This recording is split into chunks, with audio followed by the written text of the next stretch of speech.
Hello, good morning students. આજે આપણે account start કરવાના છે, સેમિસ્ટર 2. હવે અકાઉન્ટ્સમાં ટોટલ 4 ચેપ્ટર છે. ફર્સ્ટ આડત માલના હિસાબો, જે પ્રેક્ટિકલ છે એમાં દાખલા આવશે. બીજું ચેપ્ટર છે રાસના હિસાબો, જે પણ પ્રેક્ટિકલ છે એમાં પણ દાખલા આપણે ભણીશું.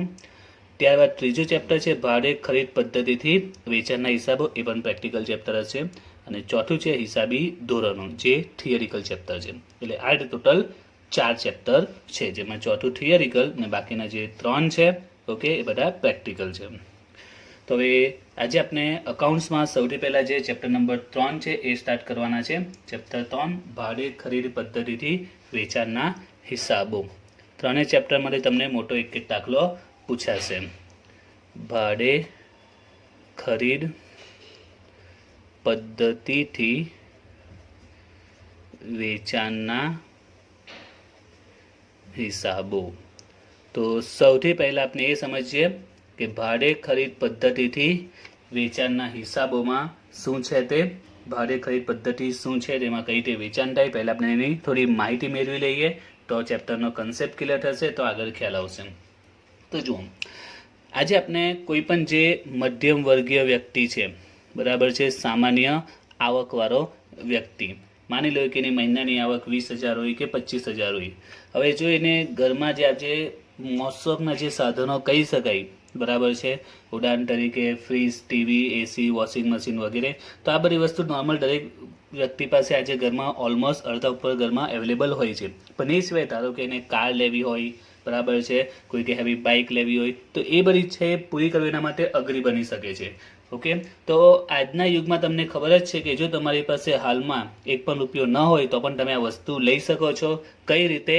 હપ્તેથી, બરાબર છે. તમને આપણે સાંભળ્યું છે કે ભાઈ ઇન્સ્ટોલમેન્ટ પર હપ્તેથી લઈ લઈએ, બરાબર છે. ફોર એક્ઝામ્પલ, કોઈ વ્યક્તિને કાર લેવી છે, રાઈટ. હવે કારની વેલ્યુ છે, માની લો કે 7 લાખ, 7 લાખ રૂપિયા એની વેલ્યુ છે કાર. હવે એની પાસે 7 લાખ રૂપિયા તો છે નહીં કે કાર લઈ શકે, તો લઈ શકે છે કઈ રીતે? હપ્તેથી, બરાબર છે, હપ્તેથી કાર લઈ શકે છે. એ જે આપણે ખબર છે, ટીવી છે, ફ્રીજ છે, વોશિંગ મશીન, બરાબર છે, આ બધી વસ્તુ પણ આજે આપણે 30-40 હજાર હોય તો 30-40 હજાર એક સાથે કરવા મધ્યમ વર્ગના વ્યક્તિ માટે કદાચ અઘરું બની શકે છે, તો એ હપ્તેથી ઇઝીલી લઈ શકે છે, બરાબર છે. અને હપ્તા ભરીને પછી એને માલિક એને મળી જાય છે. તો આમાં એક વસ્તુ યાદ રાખજો કે જ્યારે પણ આપણે આવી રીતે હપ્તેથી વસ્તુ લે છે, આપણે બધાને ખબર જ છે, આપણે ઓલમોસ્ટ કદાચ મોટાભાગના દરેક વ્યક્તિ હપ્તેથી કોઈને કોઈ વસ્તુ લીધી હશે, અથવા આજુબાજુમાં અથવા રિલેટિવ્સમાં હપ્તેથી તમારા કોઈને કોઈ વ્યક્તિએ વસ્તુ તો લીધી જ હશે, બરાબર છે, તમને ખ્યાલ હશે. પણ એમાં અમુક રૂલ્સ તમને જે ખબર નથી એ હું તમને કહું છું, જે આપણે ચેપ્ટરમાં બી કામ પડશે અને નોલેજ માટે પણ છે. સૌથી પહેલાં માની લો કે કોઈ વ્યક્તિએ હપ્તેથી કાર લીધી, બરાબર છે, અને માની લો કે હપ્તા 5 વર્ષના હપ્તા છે એવું માની આપણે, 2 વર્ષ 3 વર્ષ તો જે રીતનું સિચ્યુએશન હશે, બરાબર છે, જે રીતે વ્યક્તિનું પરફોર્મન્સ હશે, બેંક સ્ટેટમેન્ટ વગેરે એના આધારે ડિસાઇડ થતું હોય છે. તો હવે કાર, માની લો કે આ કાર મેં લીધી, બરાબર, 7 લાખની કાર છે, 5 વર્ષના હપ્તેથી ઇન્સ્ટોલમેન્ટથી મેં આ કાર પરચેસ કરી. હવે આ કારનો માલિક કોણ? સૌથી પહેલો question, who is the owner of this car? તો યાદ રાખજો, મેં પોતે કાર ખરીદી છે, હું કારનો માલિક નહીં કહેવાઉં. કારનો માલિક હું કહેવાઉં નહીં. ભલે કાર મારી પાસે છે, મારી પાસે એમ સમજો મારી પાસે ફક્ત કારનો કબજો છે, બરાબર છે, માલિક હું કહેવાઉં નહીં. કેમ માલિક હું નથી? માલિક ક્યારે બનીશ? જ્યારે કાર મારી હોય. શું આ કાર મારી છે? કારણ કે 7 લાખની કાર છે, મેં 7 લાખ રૂપિયા આપ્યા છે? આપ્યા નથી, બરાબર છે. હજી સુધી મેં 7 લાખ રૂપિયા પેમેન્ટ કર્યું નથી. મેં કેટલું પેમેન્ટ કર્યું છે? હજી જસ્ટ એક ડાઉન પેમેન્ટ કર્યું, 1 હપ્તો ભર્યો, 2 હપ્તા ભર્યા છે. જ્યારે પૂરેપૂરા હપ્તા ભરાઈ જાય ત્યારે આ કારની માલિકી મારા કહેવાય, બરાબર. તમે સાંભળ્યું હશે કે આવી રીતે કાર ધારો કે કોઈ લીધી હોય ને જો હપ્તા ન ભરી શકે, હપ્તા ન ભરી શકે, તો તમે સાંભળ્યું હશે કે જે પણ કંપનીવાળા છે, જે પણ શોરૂમમાંથી કાર લીધી હશે, જે બી કંપનીમાંથી બેંકમાંથી લોન લીધી હશે, એ લોકો કાર લઈ જાય છે આપણે. કેમ લઈ જાય? કારણ કે એ લોકો માલિક છે, આપણે માલિક નથી, એટલે એ લોકો લઈ જશે. એ પણ લીગલી લઈ જઈ શકે, આપણે કંઈ નહીં કરી શકે, કારણ કે માલિક એ લોકો છે, માલિક છે, લઈ જઈ શકે છે.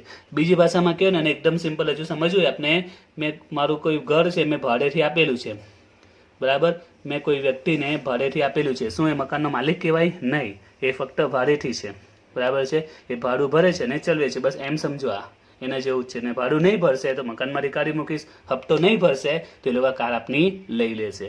તો યાદ રાખજો, આપણે હપ્તેથી કોઈ પણ વસ્તુ લઈએ છીએ આપણે એના માલિક કહેવાતા નથી. માલિક ક્યારે કહેવાઈશું?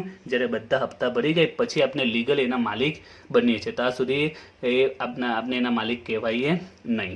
ઓકે, હવે આમાં જે પોઈન્ટ સમજવાનો છે, ભાડે ખરીદ હપ્તેથી આપણે જે વસ્તુ લે છે એમાં વ્યાજના પોઈન્ટને ખાસ સમજવાનો છે.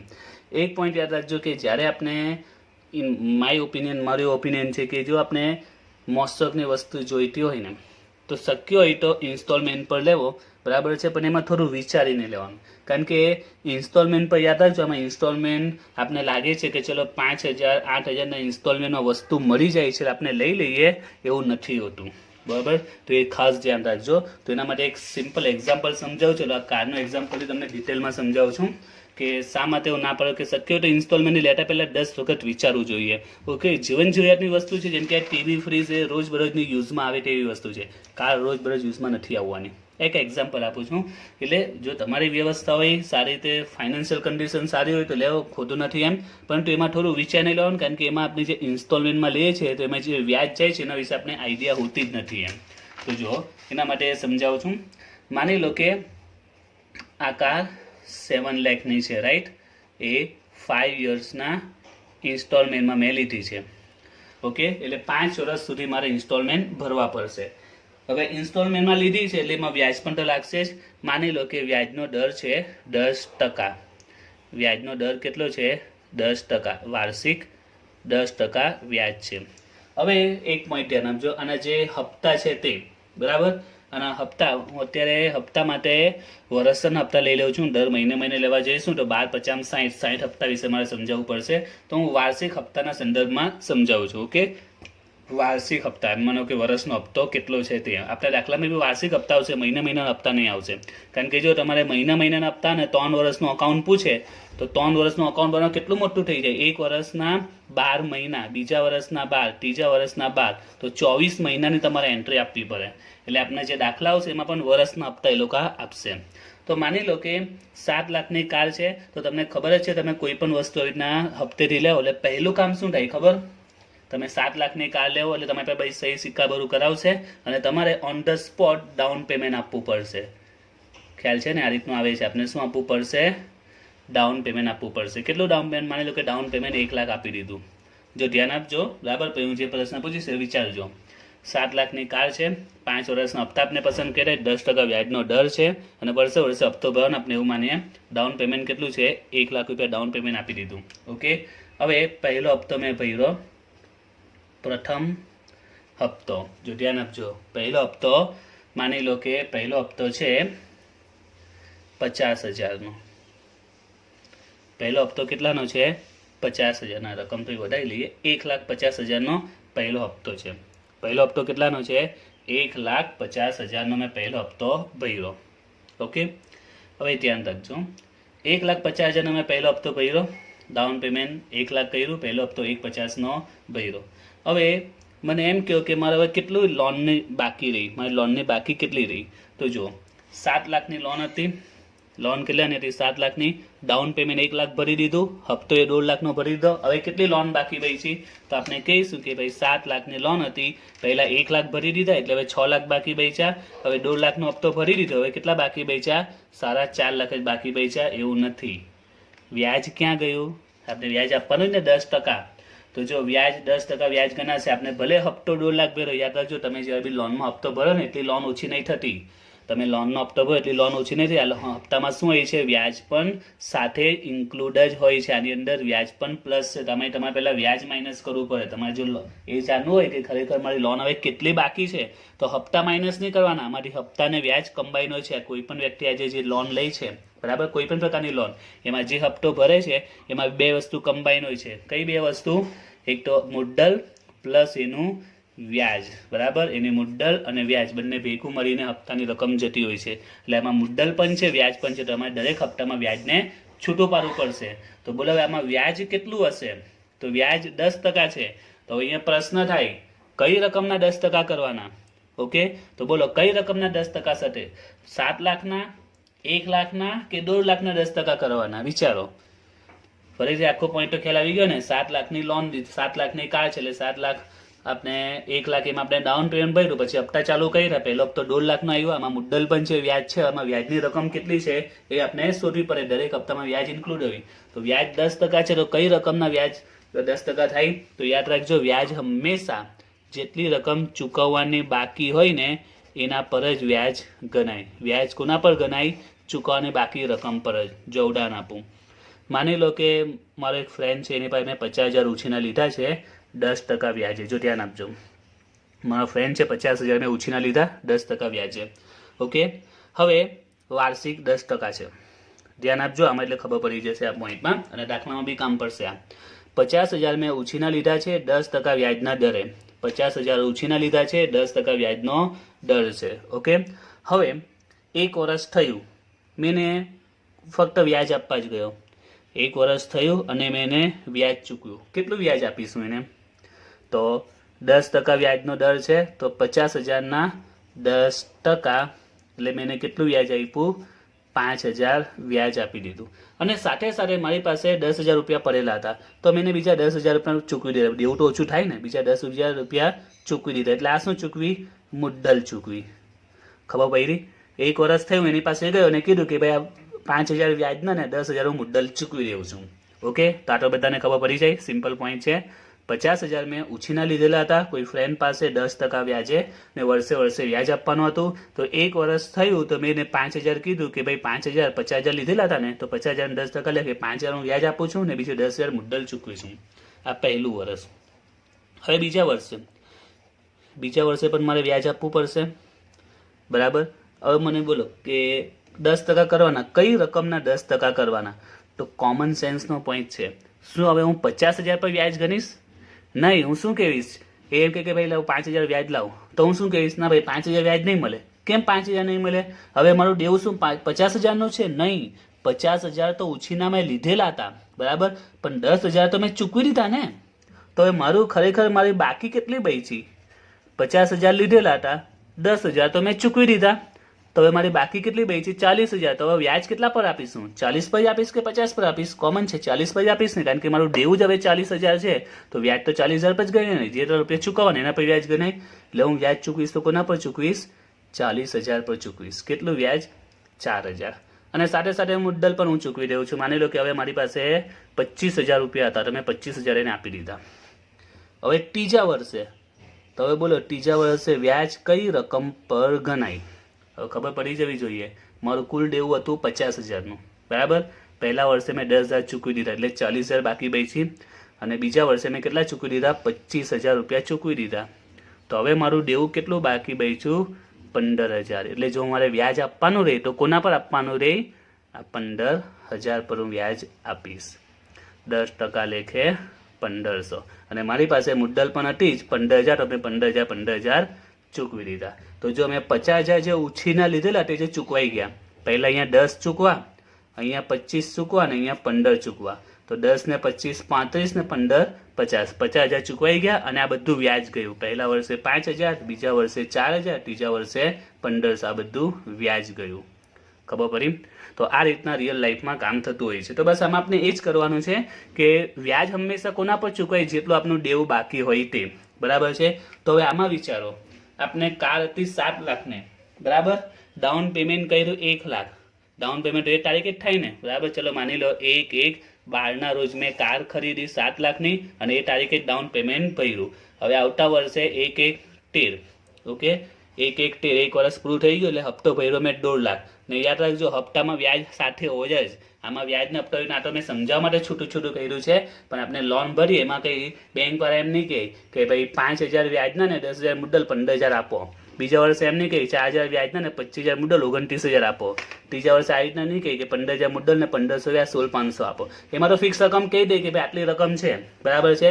એમાં તમારું વ્યાજ અંદર ઇન્ક્લુડ જ હોય છે, એડ જ હોય છે. તો આમાંય તમારે વ્યાજને મુદ્દલને છૂટું પાડવું પડશે. તો વ્યાજ કેટલું ને મુદ્દલ કેટલી? તો જુઓ, વ્યાજ છે 10%, તો કોના 10% કરીશું? જેટલી રકમ બાકી હોય ટી. તો બોલો કારને કેટલી રકમ બાકી છે? 7 લાખની કાર હતી, 1 લાખનો ડાઉન પેમેન્ટ આપણે ઓલરેડી જ કરી દીધું હતું ને. 7 લાખની કારમાં 1 લાખનું ડાઉન પેમેન્ટ તો આપણે ઓલરેડી કરી જ દીધું છે, બરાબર છે. 1 લાખનું ડાઉન પેમેન્ટ આપણે ચૂકવી દીધું છે. એટલે ભાઈ બાકી કેટલી બચી? 7 લાખમાંથી 1 લાખ તો આપણે ચૂકવી દીધેલા છે, શરૂઆતમાં જ ચૂકવી દીધા ને. એટલે ખરેખર આપણે કેટલા રૂપિયા બાકી ચૂકવવાના? 6 લાખ. એટલે જે વ્યાજ આપણે ભરીશું, કોના પર ભરીશું? 6 લાખ પર. 6 લાખના 10% લેખે કેટલું વ્યાજ? 60,000 વ્યાજ. એટલે આપણે ભલે 1.5 લાખ ચૂકવ્યું. તો એક પોઈન્ટને સમજો, આ રિયલ લાઈફ છે. રિયલ લાઈફમાં આવું જ હોય છે. તમે કોઈ પણ લોન લેવો ને, બરાબર છે, તો આમાં 1.5 લાખ તમે આપો છો. કેટલો? 1.5 લાખનો હપ્તો આપો છો તમે, બરાબર છે. તો એમાં મુદ્દલ ને વ્યાજ, વ્યાજ તો એમાં 60,000 તો ફક્ત વ્યાજ જ છે. તો મુદ્દલ કેટલી હશે? ટોટલ 1.5 લાખ રૂપિયા આપ્યા, એમાં 60,000 તો વ્યાજ જ ગયું. 1.5 લાખમાં 60,000 વ્યાજ ગયું. તો તમારે ખરેખર મુદ્દલ કેટલી ચૂકવાઈ? 90,000 જ મુદ્દલ ચૂકવાઈ. ખબર પડી? 1,50,000નો ભલે હપ્તો ભર્યો, એમાં 60,000 રકમ વ્યાજની જ કરે. તમે મુદ્દલ ખરેખર ચૂકવી જ કેટલી? ફક્ત 90,000 મુદ્દલ જ ચૂકવી છે, બરાબર. હવે 1/1/14, હવે ધ્યાન આપજો. 1/1/14ના રોજ તમે પાછો બીજો હપ્તો ભરો છો. હપ્તાની રકમ હું બદલ્યા કરું છું. હપ્તાની રકમ સેમ પણ આવે, અલગ પણ આવી શકે, દાખલા માટે. તો હવે માની લો કે હપ્તાની રકમ, કારણ કે હપ્તાની રકમ સેમ લે તો જવાબ પોઈન્ટમાં જતા હોય છે. એટલે આપણે દાખલામાં પણ સેમની હપ્તાની રકમ બદલાયા કરતી હશે. તો માની લો કે હું બીજો હપ્તો લેઉં છું.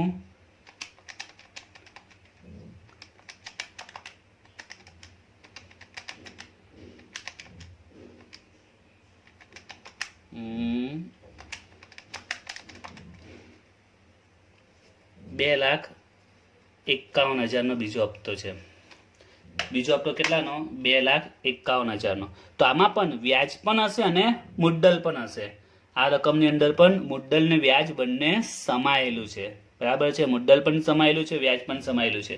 તો બોલો આમાંથી વ્યાજ છૂટું પાડીએ, બરાબર. દરેક હપ્તામાં વ્યાજ છૂટું પાડવું પડશે ને. યાદ રાખજો, આપણે દાખલાનો જે પાસ છે, દાખલામાં બધું આવવાનું છે અને રિયલ લાઈફમાં બી તમને કામ પડશે.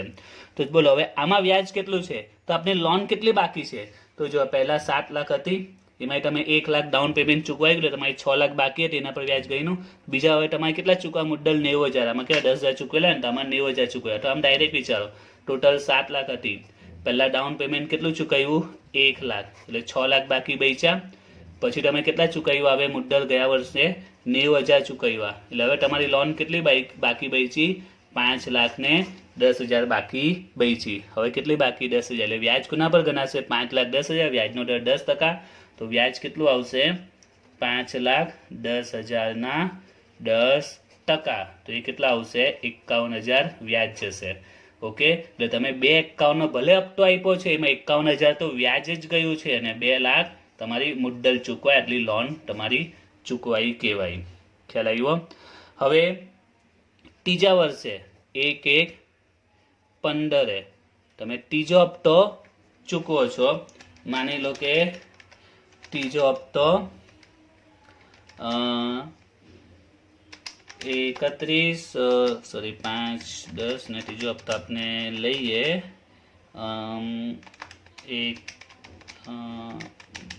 ઓકે 1,41,000નો આપણે ત્રીજો હપ્તો લઈએ. ત્રીજો હપ્તો 1/41. હવે બોલો આમાં વ્યાજ કેટલું હશે? તો જો છેલ્લે આપની બાકી લાઈન સર્જાઓ, પહેલા વર્ષે 7 લાખની હતી, એમાં ડાઉન પેમેન્ટ પહેલા 1 લાખ આપ્યું, બરાબર. બીજા વર્ષે 1,50,000નો ભલે હપ્તો આપ્યો, 60,000 તો વ્યાજ જ ગયું. મુદ્દલ કેટલી ચૂકવાઈ? 90,000 ચૂકવાઈ. એટલે આપણે બાકી 5,10 બચી. એના પછીના વર્ષે 2,51,000નો હપ્તો ભર્યો, એમાંથી વ્યાજ કેટલું ગયું? 51,000નું તો વ્યાજ ગયું. એટલે મુદ્દલ કેટલી ચૂકવાઈ? 2 લાખ મુદ્દલ ચૂકવાઈ ગઈ, બરાબર. એટલે હવે આપની લોન કેટલી બાકી બચી? 3,10,000ની લોન બાકી બચી. તો હવે વ્યાજ કોના પર ગણાશે? આ 3,10,000 પર 10% પ્રમાણે 31,000 વ્યાજ જશે.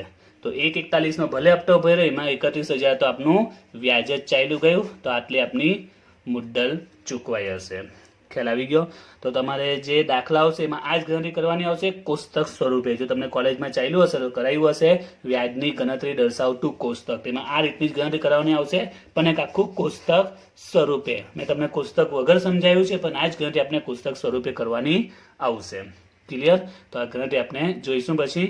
હવે આપણે જોઈએ છે એમાં આમનોન જોઈએ છે, કારણ કે જે ખરીદનાર ને વેચનાર હોય છે, બરાબર છે। તો ખરીદનાર અને વેચનાર આપણે આ જ ગણતરી જોઈએ કોષ્ટક સ્વરૂપે કઈ રીતે થાય છે તે। તો જે કોષ્ટક બનાવવાનું આવશે તે કોષ્ટકનું ફોર્મેટ કંઈક આ રીતનું આવશે। પહેલું ખાનું આવશે તારીખનું, બીજું ખાનું આવશે રોકડ કિંમતનું, ત્રીજું ખાનું આવશે હપ્તો, ત્યાર પછી વ્યાજ, રોકડ કિંમત પેટે ચૂકવણી અને છેલ્લે બાકી, રોકડ કિંમતની બાકી। તો આ રીતે 6 ખાનામાં એની ગણતરી આવશે। તો જો હવે આ જે ગણતરી સમજાય ખાના સ્વરૂપે કરીએ તો જો આપણે કાર કઈ તારીખે લીધી 1/1/12 બરાબર 7 લાખની કાર હતી। તો આ 7 લાખ એ કારની શું કહેવાય રોકડ કિંમત। રોકડ કિંમત એટલે શું કેશમાં લેવો તો 7 લાખમાં પડે બરાબર ને, કેશમાં લેવો તો 7 લાખમાં પડે, હપ્તેથી લેવો તો વ્યાજના એક્સ્ટ્રા લાગશે 60,000 70,000 2 લાખ જે વ્યાજ ચડશે તે। એટલે રોકડ કિંમત એટલે કે રોકડેથી લઈએ તે કિંમત। તો 7 લાખની કાર છે એટલે જો તમે રોકડે લો તો 7 લાખ આપવા પડે ને। તો જો એની એન્ટ્રી કઈ રીતે આવશે તે તો અહીંયા 1/1/12 એની પહેલા રોકડ કિંમત લખીશું। રોકડ કિંમત કેટલી 7 લાખ। હપ્તામાં હપ્તાની રકમ લખવાની આપણે કેટલો હપ્તો ભર્યો આપણે 1/1/12 ની ગણતરી કરીએ છીએ। અહીંયા બધી ગણતરી કઈ આવશે 1/1/12 ની એટલે કે જે તારીખે વસ્તુ ખરીદીએ છે તે। તો 1/1/12 7 લાખની વસ્તુને 1/1/12 આપણે ડાઉન પેમેન્ટ ભર્યું 1 લાખ એટલે ડાયરેક્ટલી હપ્તો જ કહેવાય। હપ્તો નથી પણ જે રીતના હપ્તામાં પૈસા ચૂકવે એને ડાઉન પેમેન્ટમાં હપ્તા પૈસા ચૂકવ્યા એટલે પહેલા જે આવે તે કઈ રકમ આવે ડાઉન પેમેન્ટની, કરાર વખતે આપણે કોન્ટ્રાક્ટ વખતે જે પેમેન્ટ કરીએ છીએ તે બરાબર। ત્યાર પછી ખાનું છે વ્યાજ। વ્યાજ કેટલું છે 10%। હવે જો તમે 1/1/12 વસ્તુ લીધી છે શું આ તારીખે કોઈ વ્યાજ ભરવું પડશે નહીં, વ્યાજ તો આવતા મહિને ચાલુ થશે એટલે આપણા દાખલા પ્રમાણે આવતા વર્ષે ચાલુ થશે। તો અત્યારે તમારે કોઈ વ્યાજ ભરવાનું આવશે નહીં બરાબર। એટલે સ્ટાર્ટિંગમાં આ તારીખે તમે વસ્તુ લેવો છો તો વ્યાજ થોડી ભરવાનું આવશે। જો તો વસ્તુ ખરીદો છો બરાબર છે અત્યારે થોડી વ્યાજ આવશે, આવતા મહિને આવતા વર્ષે વ્યાજ ચાલુ થશે। તો ખરેખર તમે કેટલા રૂપિયા ચૂકવ્યા બોલો 7 લાખની રોકડ કિંમત હતી, તમે 1 લાખ રૂપિયા હપ્તો ભર્યો, ખરેખર તમે કેટલા રૂપિયા ચૂકવ્યા 1 લાખ રૂપિયા તમે ચૂકવ્યા કહેવાય બરાબર। કેટલા રૂપિયા ચૂકવ્યા 1 લાખ રૂપિયા ચૂકવ્યા બરાબર।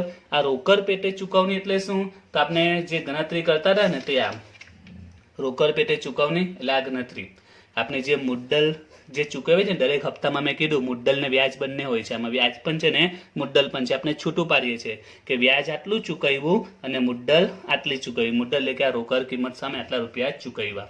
તો આમાં આ વિચારો તમે ખરેખર કેટલા રૂપિયા ચૂકવ્યા 1 લાખનો હપ્તો 1 લાખ રૂપિયા તમે હાલમાં ચૂકવેલા કહેવાય। બાકી હવે કેટલા બાકી બચ્યા તો આ સાઈડ પર ગણતરી કરતા હતા તે 7 લાખની વસ્તુ હતી કેટલા રૂપિયા ચૂકવાઈ ગયા 1 લાખ રૂપિયા આપના ચૂકવાઈ ગયા એટલે બાકી આવશે 6 લાખ। 7 લાખ હતા 1 લાખ રૂપિયા ચૂકવાઈ ગયા ક્લિયર। હવે આ જે તારીખે વસ્તુ લીધી તે હવે હપ્તા ચાલુ થાય છે 1 વર્ષ પછી 1/1/12 છે તો અહીંયા 1/1/13 હપ્તા ચાલુ થાય છે। તો જો ધ્યાન આપજો આમાં એન્ટ્રી કઈ રીતે આવશે તે તો આપણે આ વર્ષ અહીંયા પૂરું થઈ ગયું, પહેલા વર્ષ પૂરું થઈ ગયું, બીજું વર્ષ ચાલુ થાય છે અને આપણે ખબર કોઈ બી વર્ષ પૂરું થાય એટલે આપણે પાછલા વર્ષની બાકી આગળ લાવીએ બરાબર। પાછલા વર્ષની બાકી આગળ લાવીએ તો અહીંયા એ જ કરવાનું કામ છે કે જે ગયા વર્ષની બાકી છે 6 લાખ એ તમારે આગળ લાવવી પડશે। ગયા વર્ષે 1/1/12 6 લાખ બાકી બતાવતા હોય બાકી આગળ લાવીશું એટલે અહીંયા 6 લાખ આગળ લાવીશું બરાબર। હવે હપ્તો તો હપ્તો જો આમાં કેટલો છે આપનો હપ્તો તો 1/50 નો આપણે હપ્તો ભરેલો છે કેટલો 1,50,000 નો હપ્તો ભરેલો છે બરાબર। 1/50 નો હપ્તો હવે વ્યાજ ગણાશે વર્ષ થઈ ગયું ને વ્યાજ 10% તો કઈ રકમના 10% કરવાના તો મેં અહીંયા સમજાવ્યું છે કઈ રકમના 10% કરીશું તો આપણે જોવાનું કેટલા આપના બાકી છે 7 લાખ હતા ને 1 લાખ અત્યાર સુધી ચૂકવાયા છે એટલે આપણા 6 લાખ બાકી એટલે 6 લાખ પર વ્યાજ ગણવાનું। તો 6 લાખ પર વ્યાજ ગણો એટલે આપણી બાકી 6 લાખ છે અથવા જ બાકી આગળ આવી છે તો તમારે યાદ શું રાખવાના બાકી જોઈ લેવાની ગયા વર્ષે કેટલી બાકી હતી 6 લાખ હતી એના પર વ્યાજ ગણીશું અથવા તો એ જ બાકી આપણે આગળ લાવીએ છીએ ને આ જે 6 લાખ છે એ જ આપણે આગળ લાવીએ છીએ જે 6 લાખ બાકી હોય તે આગળ લાવીએ છીએ તો આ જે બાકી છે એના પર હંમેશા વ્યાજ ગણાય 10% કોના પર ગણાય આ જે બાકી છે તે તો 6 લાખના 10% એટલે વ્યાજ કેટલું થશે 60,000। હવે રોકડ પેટે ચૂકવણી ખરેખર ચૂકવ્યા કેટલા કહેવાય જો આપણે હપ્તો તો 1.5 લાખનો આપ્યો આપણે 1.5 લાખ રૂપિયા ચૂકવ્યા પણ 1.5 લાખમાં 60,000 તો વ્યાજ જ આપી દીધું ને 1.5 લાખ રૂપિયા ચૂકવ્યા એમાં 60,000 તો આપણે વ્યાજના જ ચૂકવ્યા છે એટલે ખરેખર આપણે કેટલા રૂપિયા ચૂકવ્યા કહેવાય 90,000 જ ચૂકવ્યા કહેવાય. બરાબર. ફરીથી 2 લાખનો હપ્તો છે, એમાં વ્યાજ તો 60,000 ગયું, તો આપણે ખરેખર ચૂકવ્યા કેટલા? 90,000 જ. એટલે રોકડ પેટે ચૂકવણીમાં આપણે 90,000 જ ચૂકવ્યા. હવે બોલ આપણે કેટલી બાકી હતી? તો ગયા વર્ષે 6 લાખની બાકી, એટલે 6 લાખની બાકી આપણે આગળ લાવ્યા અને આપણે એમાં કેટલા રૂપિયા ચૂકવી દીધા? 90,000 ચૂકવી દીધા.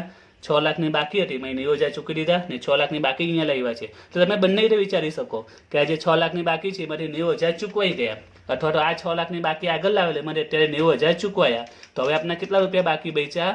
5,10,000 જ બાકી બચ્યા. તો આપણે જે રકમ શોધેલી બીજા વર્ષની આ 5,10,000 આવતા વર્ષની બાકી કહેવાશે. એટલે આ જે ગણતરી છે તે જ છે, પણ એને કોષ્ટક સ્વરૂપે થોડું ઈઝી પડે. ઓકે, તો આ ફિક્સ ફોર્મેટમાં જે જ કરશે. ઓકે, તો હવે જો તમારે શોર્ટમાં શું યાદ રાખવાનું તે જો નેક્સ્ટ એનું સમજાવ્યું એટલે વધારે ઇઝીલી ખ્યાલ આવશે, ફટાફટ બનાવતા આવડી જશે.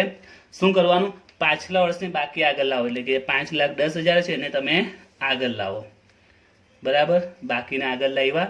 હવે હપ્તો લખો. કેટલો હપ્તો ભર્યો? 1/1/14માં 1/1/14માં હપ્તો ભર્યો 2,51,000. હવે વ્યાજ ગણવાનું. તો વ્યાજ કોના પર ગણાય? જેટલા રૂપિયા બાકી છે તે. કેટલા રૂપિયા બાકી છે આપણા? હવે ગયા વર્ષે જો ગયા વર્ષે 5,10 બાકી હતા, એટલે આ 5,10 જો કે આ 5,10 જો, બંને એક જ છે, કારણ કે આ જ બાકી આગળ લાવ્યા છે. તો તમે આ 5,10,000 જે બાકી આગળ લાવ્યા એ બાકી પર વ્યાજ ગણાશે 10%. તો 5,10,000 ના 10% કરો તો આવશે 51,000. ત્યાં પછી ચૂકવણી. કેટલા રૂપિયા ચૂકવ્યા? તો આપણે ચૂકવ્યા તો 2,51 છે, પરંતુ એમાં 51 તો વ્યાજ જ આપી દીધું. 2,51 ચૂકવ્યા, એમાંથી 51 તો વ્યાજ જ આપી દીધું. ખરેખર કેટલા ચૂકવ્યા? 2,51 માંથી 51 માઇનસ કરો તો આપણે 2 લાખ રૂપિયા ચૂકવી દીધા. હવે બોલો આપણે કેટલી બાકી બચશે? તો આપણે બાકી કેટલી હતી? 5,10,000 બાકી હતી ગયા વર્ષે, જે આપણે આગળ લાવ્યા 5,10 બાકી હતી, એમાંથી 2 લાખ રૂપિયા ચૂકવાઈ ગયા. તો હવે કેટલા બાકી બચ્યા? 5,10 માંથી 2 લાખ તો ચૂકવી દીધા, એટલે હવે આપણે બાકી બચી 3,10,000.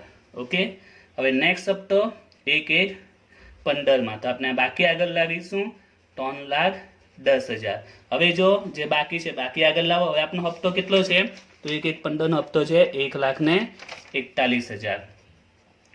હવે બોલો વ્યાજ કેટલું આવશે? 10%. કઈ રકમના 10%? જે બાકી હોય તે યાદ રાખવાનું, જે બાકી હોય તેના 10% થાય.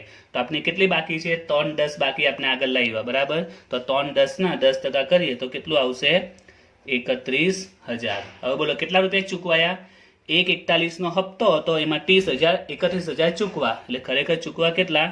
1,10,000 ચૂકવા કહેવાય. બરાબર, 1/41 નો હપ્તો તો ચૂકવ્યો, પણ એમાં 31,000 તો વ્યાજ જ ચૂકવ્યું, એટલે ખરેખર આપણે 1,10 ચૂકવા. 1/41 માંથી 31 માઇનસ કરો એટલે આ રકમ મળી જાય. બરાબર, આ માઇનસ કરતા ચૂકવણી મળી જાય. અને બાકી શોધવા માટે આ જે ગયા વર્ષે બાકી આગળ લાવ્યા એમાંથી આ રકમ માઇનસ કરો, એટલે આ બાકી તમને મળી જાય. 3,10 માંથી 1,10 માઇનસ કરો 2 લાખ. તો તમે આ રીતે ગોખીને પણ યાદ રાખો, પણ બેટર છે પ્રેક્ટિકલ યાદ રાખો. બરાબર, રીઝન સાથે તો એ બેટર કહેવાશે. તમે જો ગોખશો કે આમાંથી આ માઇનસ કરવાથી આ મળ્યું, આમાંથી આ માઇનસ, તો એ ભૂલી જવાશે. એટલે પ્રેક્ટિકલ વિચારો. હવે 1/1/16. તો આ બાકી આગળ લાવીએ 2 લાખ. હવે હપ્તો માની લો કે હું લઈ લઉં છું હપ્તો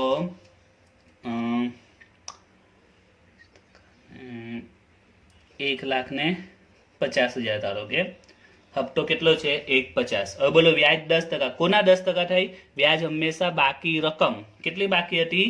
આ 2 લાખ જે આપણે આગળ લાવ્યા તે, આ 2 લાખ બંને એક જ છે. 2 લાખના 10% એટલે 20,000 બાકી. હવે પ્રેક્ટિકલ વિચારો. રોકડ પેટે ચૂકવણી. કેટલા રૂપિયા ચૂકવ્યા કહેવાય? 1,50 ચૂકવ્યા છે, પણ એમાંથી 20,000 તો હપ્તો આપી દીધો. 1,50 ચૂકવ્યા, 20,000 તો હપ્તો આપી દીધો, એટલે ખરેખર ચૂકવ્યા કેટલા? 1,30,000. તો હવે કેટલા બાકી બચ્યા? તો ગયા વર્ષે 2 લાખની બાકી હતી જ, એમાંથી 1,30 તો ચૂકવાઈ ગયા. 2 લાખની બાકી હતી જ, 1,30 તો ચૂકવાઈ ગયા. તો હવે કેટલી બાકી બચી? 70. હેડિંગ છે, હેડિંગ પ્રમાણે વિચારવાનું. બાકી શોધવાનું તો ગયા વર્ષની બાકીમાંથી ચૂકવણી માઇનસ કરો એટલે બાકી મળી જશે. હવે 1/1/17. તો બાકીને આગળ લાવ્યા આપણે, બાકીને આગળ લાવ્યા. હવે માની લો કે છેલ્લો હપ્તો 77,000 છે. છેલ્લો હપ્તો 77, એવો દાખલામાં જો કે આપેલું હશે. હવે વ્યાજ 10%. કોના 10%? બાકીના 10%. કેટલી બાકી? 70,000. 70,000 બાકી. 70,000. તો 70,000 10% એટલે 7,000 બાકી. હવે કેટલા રૂપિયા ચૂકવ્યા? તો આપણે તો 70 ચૂકવેલા જ છે, પણ 7,000 તો વ્યાજ જ ચૂકવું. એમાં 70 માંથી 7 વ્યાજ જાય, એટલે ખરેખર ચૂકવ્યા 70,000. હવે બાકી કેટલી બાકી બચી? ગયા વર્ષે 70 બાકી હતી અને 70 તો ચૂકવી દીધા. 70 બાકી હતી અને 70 ચૂકવી દીધા, એટલે હિસાબ પૂરો. હવે કઈ રૂપિયા ચૂકવવાના નથી. તો 5 વર્ષના હપ્તા હતા, તો 5 વર્ષમાં આપણું અહીંયા લોન પૂરી થઈ ગઈ. તો આ રીતનું ટેબલ આપણે આખા ચેપ્ટરમાં બનાવવાનું આવશે. ટેબલ આવડતું હશે તો જ દાખલા આવડશે. દાખલાનો અડધો ભાગ ટેબલ પર છે અને બાકીનો ભાગ આમનો ને ખાતા પર છે. આમનો ને ખાતા તો સિમ્પલ જ છે, મેં એના પત્રક જ સમજાવવાનું છે. આમનો ને ખાતા તો હું 2 કે 3 દાખલામાં સમજાવીશ, બાકી ઓલમોસ્ટ બધા દાખલામાં જ સમજાય, કારણ કે આમનો ને ખાતા તો ફિક્સ જ આવશે, બધાની એક સરખી પેટર્ન છે. મેન છે આ પુસ્તક બદલાયા કરશે, આમાં 20 પોઈન્ટ આવશે, એ આપણે સમજવાનું છે. ઓકે.